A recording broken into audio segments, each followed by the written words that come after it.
This podcast is sponsored by BetterHelp. After experiencing trauma, I went to therapy, and my therapist guided me through a difficult time in my life. They helped me understand what was happening and provided me with tools to cope and find my own strength and resilience. Their experience and compassion were invaluable and enabled me to rebuild my life and move forward. I strongly believe in the power of therapy to help people through difficult times. BetterHelp connects you with a licensed therapist who is trained to listen and give you helpful, unbiased advice. First, you go to their site. You can use my link, betterhelp.com/resilience. You answer a few questions, and BetterHelp will match you to a professional who has years of experience helping people with struggles just like yours. Let BetterHelp connect you to a therapist who can support you, all from the comfort of your own home. Visit betterhelp.com/resilience or choose podcast, then notes on resilience during sign up and enjoy a special discount on your first month. From the ground up or from up down to the bottom level, people are afraid. They are not dealing with their own mess.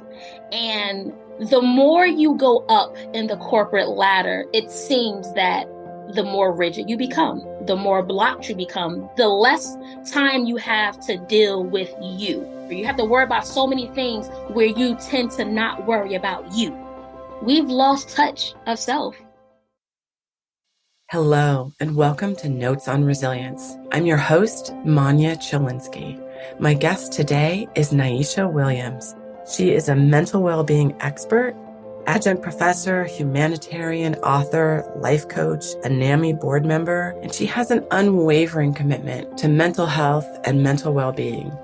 We had a fabulous conversation about resiliency, about the importance of self-care and self-compassion, and a lot about how do we show up in the world.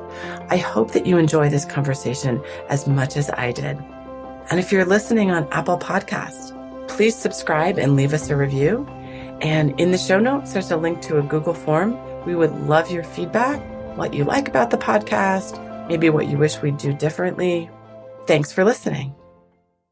Hi, Nyeesha. I'm so thrilled that you and I are talking today. Thanks for being here. You're very, very welcome, Maya. Thank you so much for having me.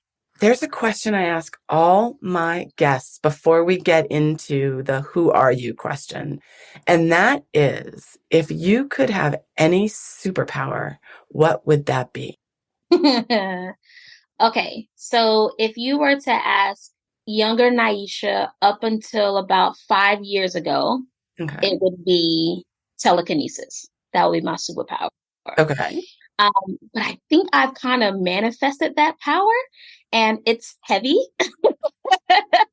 So my superpower today would be exactly what I believe I have already, and that is the superpower of my voice. My voice is my superpower. I believe in the power of truth telling. So that would be the superpower that I would love to continue to have. Oh, I love it. I love it. And I'm glad that you have that superpower. We need more people who are truth-telling and using their voices to share. So thank you for that. So tell me who you are and why is it that you and I are chatting about resiliency today? My goodness, this question always gets me. Who am I? I am a wife, a mother, a community leader, a lover of love. I am a young Black girl here pushing through all of the adversity that was given to me and living gracefully without any grudges or malicious feelings towards anything or anyone. I am a powerhouse in my own right. I am someone who believes in healing. I am someone who believes in authenticity. I am Nyeesha D. Williams. Wow. I am someone who was honored to be speaking to you today. Thank you. So Thank you. And thank you for sharing. And now I think resiliency is a topic that you are intimately acquainted with. So, how do you define resiliency? That's a good question. Um, how do I define resiliency? Resiliency to me is the ability to withstand Mhm. gracefully. And that is something or quality that no matter what you go through, you are able to find the lesson in it, create a plan to get out of it, and provide yourself with grace that you've withstood it. That's resiliency to me. I like that definition. And I like you've mentioned the concept of grace a couple of times. And tell me why that is important. It is so important to me because I remember how it felt when I did not give myself grace. Mhm. Since a very young age, I felt like that's all I was resilient. I was facing a lot of adversity, a lot of trials, a lot of tribulations, a lot of challenges. I seen so much. And because I was in these particular positions, I was so angry at myself. Mhm. I was so mad that I made these decisions, not understanding that I was only navigating life the best way I knew how. Mhm. And that is what I needed in order for me to continue to heal my inner child and to continue to take it day by day, right? Now, providing myself with grace, I can say, this baggage is not mine, Mhm. right? Yes, this load is not mine to carry. This is just my current circumstance. This is how I plan to get out of it. And I don't have to hold on to it moving forward. Wow. That's must have been such an amazing feeling when you realized that. Yeah. On a somatic level, I mean, I lost weight. I gained better friendships. I started achieving in ways that I wanted to achieve. So yes, it felt amazing. And one of the things you said is so important. You said, I'm navigating the life that I've been given. I'm navigating what is happening around me Right. because, we talk about personal resiliency, but we all exist within a society and within institutions and within in organizations, and they have an impact on who we are and how resilient we can be or that we need to be. Right. I agree. I agree. So, what do you think people misunderstand about the concept of resilience? I think sometimes people equate resilience to rigidness. Mm-hmm. I think that when people believe that they have to be resilient, they create this wall Mm-hmm. as a way to defend anything that resembles what made them resilient in the first place. Mm-hmm. And I disagree. I think that two things can be truthful at the same time. I've been able to be resilient in the way that I have the capacity to withstand certain things, but I am also soft and open enough to embrace what life brings me. Mm-hmm.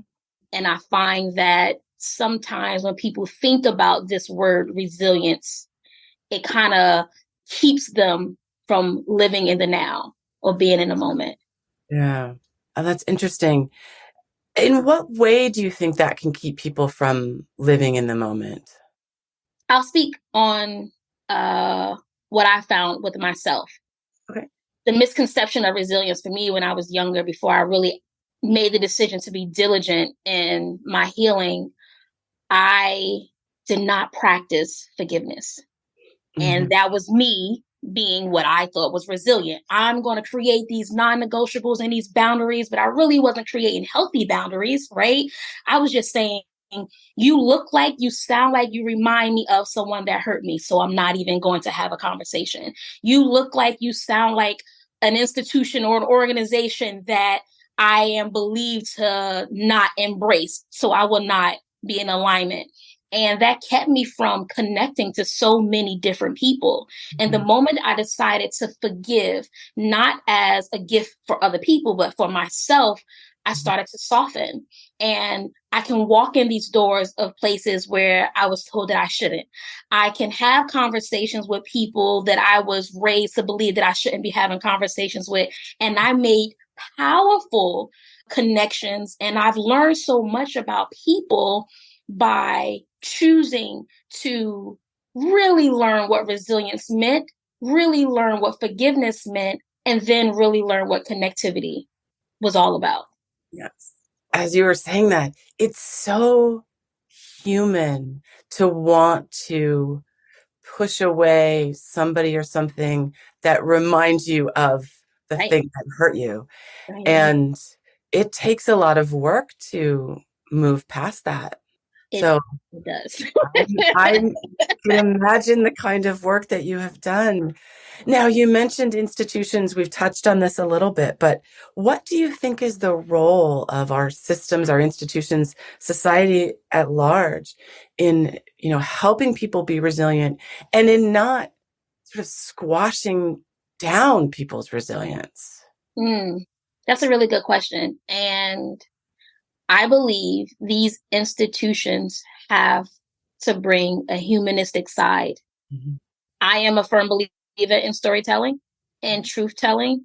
And when we understand that vulnerability is a superpower as well, we can go a long way.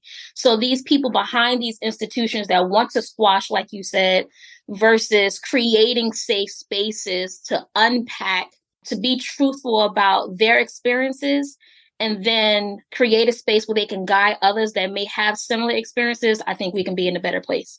The people that run certain institutions stay behind that building, they stay behind that wall. And I think when we choose bravery to come from behind the wall and say, hey, we've made a mistake. Hey, we are ignorant to this particular situation. We are willing and will love to learn. Just that act can go a very, very, very long way. But why does it seem, at least from my perspective, from the outside, why does it seem so hard for some organizations and some institutions to really lean into this? For me, so I do a lot of corporate wellness work, and from the ground up or from up down to the bottom level, people are afraid. They are not dealing with their own mess.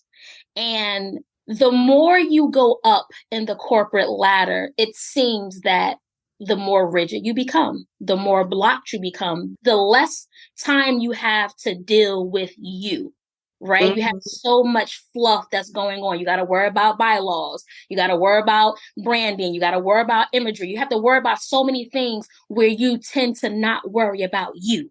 And if we can start going back to the mirror and remembering where we were when, I think it can change a lot. So as far as the difficulty and why it's not happening, we've lost touch of self. Mm-hmm. We've lost touch of self. There's so many adults navigating this life still as little children. And that, once we start healing our little girl, the little girl or the little boy, then we can see a change. Yeah. Thank you. That really rings true to me. And it gives me hope that we can make these bigger changes. But as you say, to make the bigger changes, we actually have to individually decide to make a change. Without a doubt. Wow. Okay. So what is an important lesson about resilience or compassion, maybe, that you've learned through your experiences? Ooh, compassion. When I think about the word compassion, I think about something that I say all the time to the young girls that I come across. Be the change that you want to see. Mm-hmm. And how does that work? You start with self-compassion. Be compassionate to yourself, right?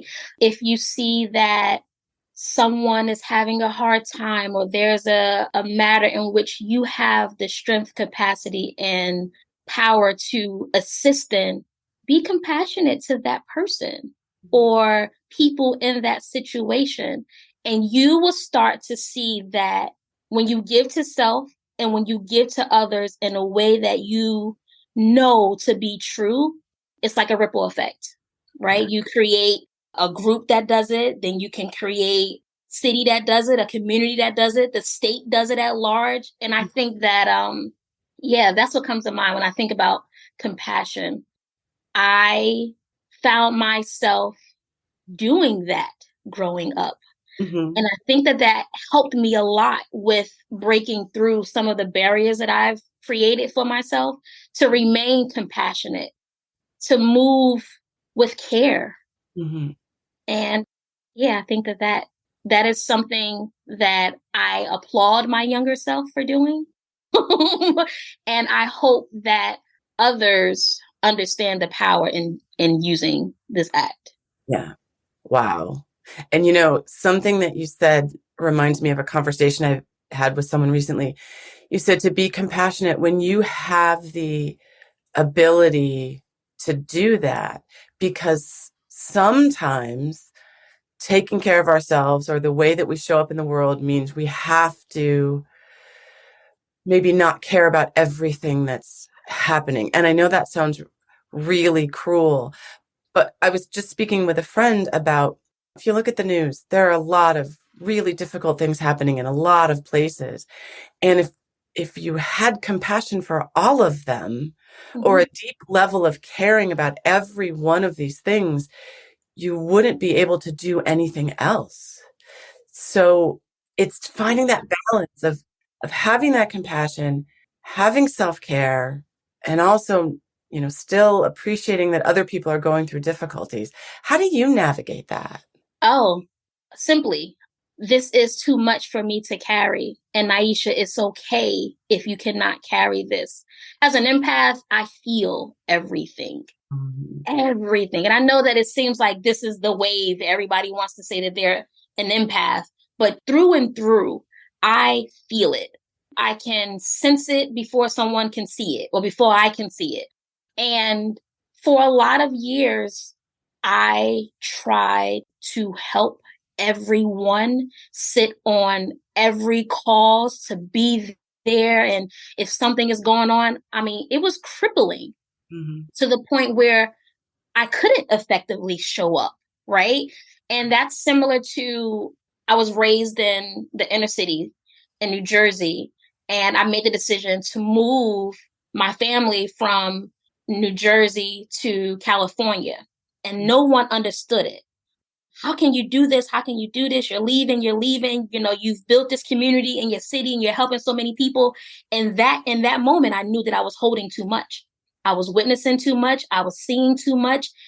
I had to step away. And I think that's what we have to do. When we see so much is going on in social media and the news, we have to step away to show compassion for ourselves and say, how can you show up for yourself in a way that you can, in a healthy manner, then show up for others? Mm-hmm. And if it's too much for you to see on social media, if it's too much for you to see on the news, there's so many people like, you should be advocating. And it's like, well, what if something happens to me? How can I effectively advocate? I have to breathe first. Mm-hmm. I have to find a way that I'm clear so I can say, okay, this resonates, this work, I can show up in this capacity. If it becomes overwhelming, I may have to step away again, because you want the effectiveness, right? You want the intentionality to happen. You want me to be intentional, impeccable with my word. I can only do that if I'm right. Right. And, in this world of social media and the 24/7 news cycle and all this information that's coming at us, I think it's in some ways built this expectation that we all will respond to all of these things when they happen. And it isn't possible to do that in a healthy way for an individual. Everyone has their strengths. Yeah. And I learned some time ago, a very long time ago, but what I really realized it was when George Floyd happened. Mm-hmm. I was not in the street marching. Mm-hmm. I was not. I get it. I respect it. I understand the people that did, but I didn't have the mental capacity for that. I knew my strength, and I knew that I can create safe spaces for people when they left the street, when they needed to cry, when they needed to unpack, when they needed to find a place where they can be vulnerable to gain their strength again to go back out.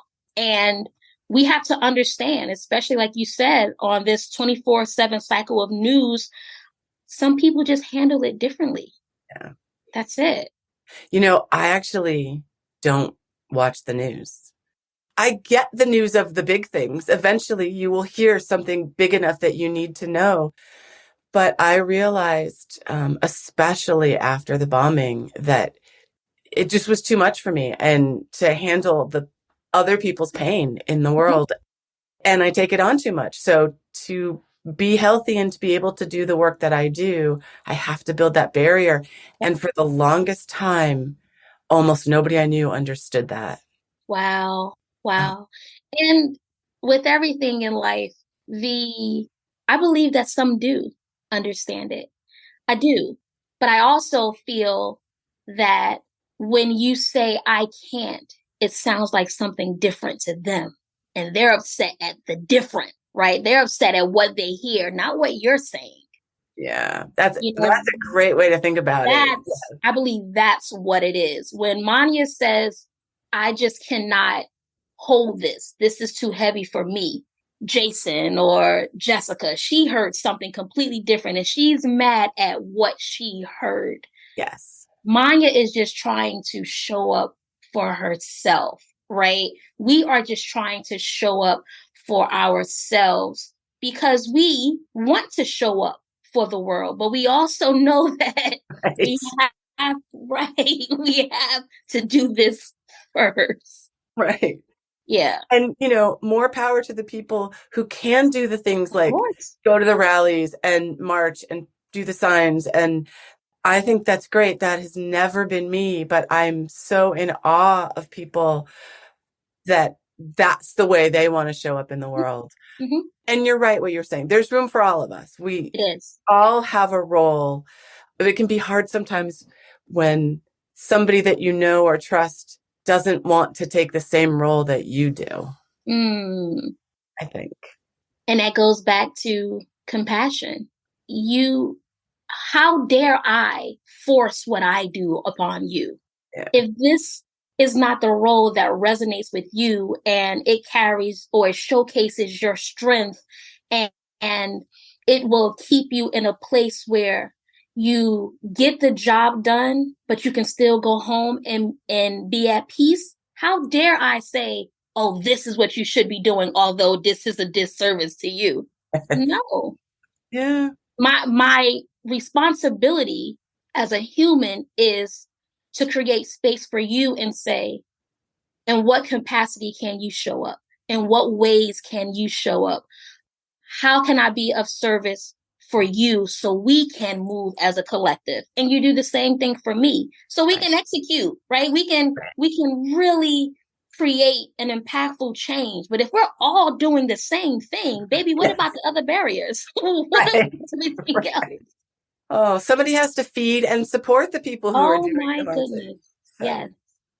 Well, Nyeesha, what is giving you hope now?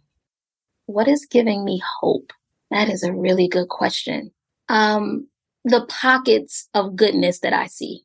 Mm-hmm. There is still good that's happening in the world. And if I can see it, if I can hear it, if I can be a part of it, that gives me hope that I can see, hear, and be a part of it on a larger scale. Mm-hmm. There are people, all of us, we want to do good. Yeah. We want to do good. We want to know good. We want good. We crave good. Mm-hmm. Sometimes we're just afraid of how to go about doing it. Yeah. And if we can continue to create these spaces where the fear becomes crippling for our community, where we can say, it's safe. It's safe to be okay. We can have those quote unquote soldiers, right? We can have the people on the street. We can have the mental health professionals. We can have the practitioners. We can have all of that if we just move as if we are to create the safe space, right? We don't have to have a large congregation. We can just be the congregation. We can just be the safe space for other people. So when you come across a Manya, when you come across a Nyeesha, she has learned to be compassionate. She has learned to be a loving individual. She has learned to represent what it looks like to be there for self and for community. And if you just interact with us, then that will then give you hope and inspiration to do that for the next person. Ah, I love it. Yay!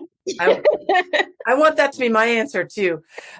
And we're getting close to the end. So I would love to know, what would you tell your 18-year-old self about resiliency? I would tell my 18-year-old self that being resilient can be a good thing. It is a good thing. But wearing it as a badge of armor in a way that it prevents you from receiving good is not something that you need to hold. Yeah. Do you think your 18-year-old self would have understood that? I think my 18-year-old self would have cried and then worked to understand it. Yeah. Without a doubt. I know my 18-year-old self would have loved for someone to say that to her. Yeah. Yeah. Well, Nyeesha, we're at the end of our time, and I'm sad about that because I'm loving talking to you. Before we sign off, please tell our listeners how they can reach you and learn more about you and your work. So you can visit my website, which is NyeeshaWilliams.com. That's N as in Nancy, YEE, S as in Sam, HA, Williams.com. On every platform on social media, my handle is Nyeesha D. So that's Nyeesha D as in Deborah. Excellent. Well, we'll put links in the show notes so people can get to you easily. Thank you so much. I've really enjoyed our conversation. You're so very welcome. Thank you for having me again, Manya. Right. And thanks to our listeners, and I will see you on the next episode. Thank you for listening. I hope you got as much out of this conversation as I did. So if you'd like to learn more about me, Manya Chilinsky, I work with organizations to help understand how to create environments where people can thrive after difficult life experiences. And I do this through talks and consulting. I'm a survivor of mass violence, and I use my experience to help leaders learn about resiliency, compassion, and trauma-sensitive leadership, to build strategies to enable teams to thrive and be engaged amidst difficulty and turmoil. If this is something you want to learn more about, visit my website, www.manyachilinsky.com, or email me at manya@manyachilinsky, or stop by my social media on LinkedIn and Twitter. Thanks so much.